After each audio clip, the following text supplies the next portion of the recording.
네, 경희 피레탄의원의 강재춘 원장입니다. 자, 오늘은 천포창. 천포창의 대표적인 증상이 수포 피부 박탈이죠. 그리고 이제 가려증을 동반하죠. 그런데 우리가 현미경학적으로 보면은 극세포 해리 현상이 생긴다라는 이야기입니다. 극세포가 분리가 되는 거예요. 해리가 되는 거예요. 왜 그럴까요? 자, 이러한 현상만을 정확하게 이해하신다면 천포창 치료 그렇게 어렵지 않습니다. 정말 쉽게 치료될 수 있다는 이야기입니다. 그러나 요즘 현대의학에 있어서는 천포창은 우리가 항암 치료를 하고 있습니다. 너무나 중증이거든요. 염증이 중증이라 항암제를 써버리는 거죠. 자, 그럼 역으로 생각한다면 암은 염증이라는 겁니다. 제가 누누이 강조하잖아요. 암은 염증이라고. 암세포가 있는 게 아니다라는 이야기입니다. 자, 그렇다면 이 천포창 왜 극세포 해리 현상이 발생할까요? 자, 제가 그걸 설명을 드리겠습니다. 자, 제 피레토 세라피적인 관점, 세포열 에너지 대사적인 관점에 있어서는 제가 심부온도가 내려가서 병이 생긴다 그랬죠. 저 심부온도 37도만 유지된다면 병은 안 생깁니다. 매우 건강할 수 있고요. 무병 장수할 수 있다라는 이야기입니다. 자, 그런데 생활하다 보면 먹거리나 환경, 여러 가지 약물, 다양한 요인들에 의해서 심부온도, 뇌를 포함한 오장 육부의 온도가 내려갑니다. 자, 심부온도가 내려가면 세포가 정상적인 활동을 할 수가 없거든요. 그러니까 내 몸에서는 체온을 유지하려고 합니다. 자, 체온을 유지하려고 할 때 모공을 닫아버리는 거죠. 자, 모공이 닫힐 때는 손발 끝에서 서서히 닫혀버립니다. 그 이후에 우리는 밥을 먹고 활동을 하고 다양한 업무를 하고 스트레스를 받는 거죠. 자, 그런데 그때 몸에서 열은 발생합니다. 근데 그 열이 원활하게 나갈 수가 없죠. 전신으로 골고루 분산이 안 된다는 겁니다. 자, 그러면은 열 에너지는 전도, 대류, 복사, 정발 네 가지 타입으로 이동을 하거든요. 자, 높은 에너지 준위에서 낮은 에너지 준위로 이동을 하는데 바로 그때 구멍, 관절, 마찰이 많은 쪽으로 열이 확 쏠려버리는 거죠. 자, 쏠리는 부위에 열 에너지는 중첩, 교차 현상이 생기고요. 바로 그 부위에 피부 온도, 스킨 템퍼러처가 올라가는 겁니다.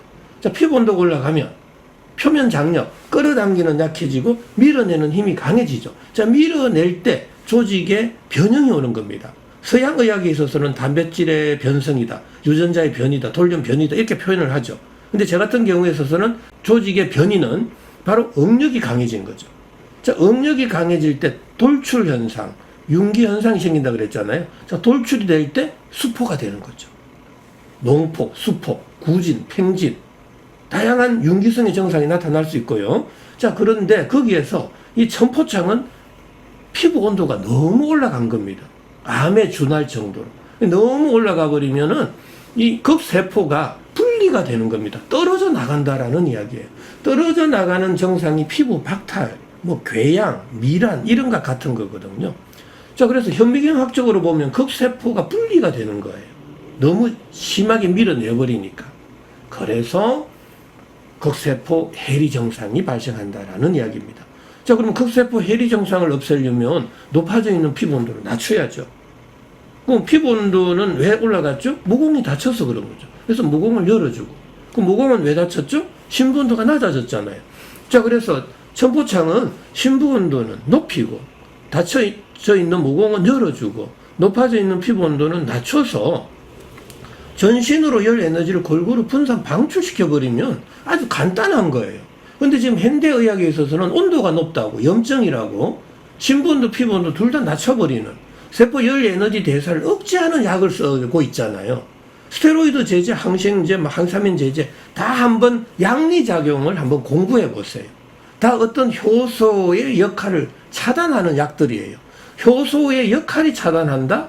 바로 그것은 A라는 물질에서 B라는 물질을 생성할 때 그 B라는 물질이 생성이 안 되는 거죠. 생성이 안 되는 순간 내 몸에서의 열 에너지 발생 자체가 중단되는 겁니다. 자, 그러다 보니까 심부온도 피부온도 둘 다 내려가 버린단 말이에요. 원래는 정상적인 체온 조절 시스템은요, 심부온도가 높을 때는 피부온도가 낮아지고 심부온도가 내려갈 때는 피부온도를 높여서 체온의 밸런스를 유지하게 되는데 그러한 약들은 그렇지를 못하다라는 이야기예요. 둘 다 낮춰버려요.